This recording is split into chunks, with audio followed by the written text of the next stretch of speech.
സാംസ്കാരിക സംഗമം വിളിച്ചോതുന്ന കൊല്ലം ജില്ലയുടെ തിലകക്കുറിയിൽ തിലകം ചാർത്തിക്കൊണ്ട് കുണ്ട്ര വിളംബരത്തിൻ്റെ നാടായ കുണ്ട്ര എളമ്പള്ളൂർ പഞ്ചായത്തിൻ്റെ കഴിഞ്ഞ 5 വർഷത്തെ ഗ്രാമപഞ്ചായത്തിൻ്റെ പ്രവർത്തന ശൈലിയിൽ തിലകം കുറിക്കുന്ന ഒരു നാളായി ഒക്ടോബർ 29 ബുധനാഴ്ച സംഗമിക്കുകയുണ്ടായി.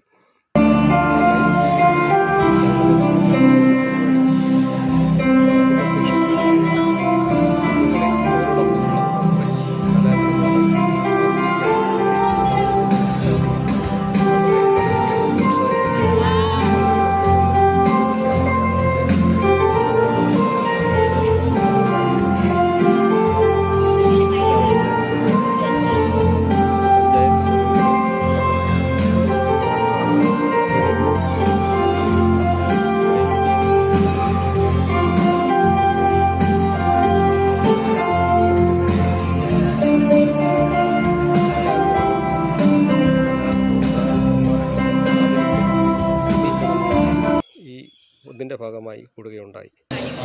ധാർമ്മികമായ ഉത്തരവാദിത്വം നമുക്കുണ്ട്.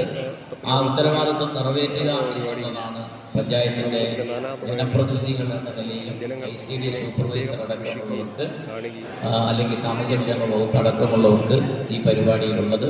മറ്റേത് കാലത്തേക്കാണ് ഈ ഭിന്നശേഷി മേഖലയിൽ വലിയ ഇടപെടൽ നടത്തുവാൻ സംസ്ഥാന ഗവൺമെൻറ്റിനും നമ്മുടെ എളമ്പള്ളൂർ ഗ്രാമപഞ്ചായത്തിനും സാമൂഹ്യക്ഷേമ വകുപ്പിനും കഴിഞ്ഞ 5 വർഷക്കാലം കൊണ്ട് കഴിഞ്ഞിട്ടുണ്ട് എന്ന ഒരു യാഥാർത്ഥ്യം കൂടി നിങ്ങൾ തിരിച്ചറിയണം. ഈ പരിപാടി ഇവിടെ സംഘടിപ്പിക്കുന്നത് സാധാരണ നിലയിൽ ഇതിൻ്റെ സംഘാടകരായി നിൽക്കുന്ന ICDസിൻ്റെ ഓഫീസറാണ്. ICDS ഓഫീസറെ നമുക്ക് ഇപ്പോൾ ഈ പഞ്ചായത്തിൻ്റെ ചുമതലയുള്ള ICDS ഓഫീസറായിട്ട് എത്തിയിരിക്കുന്നത് വളരെ മറ്റ് പഞ്ചായത്തുകൾ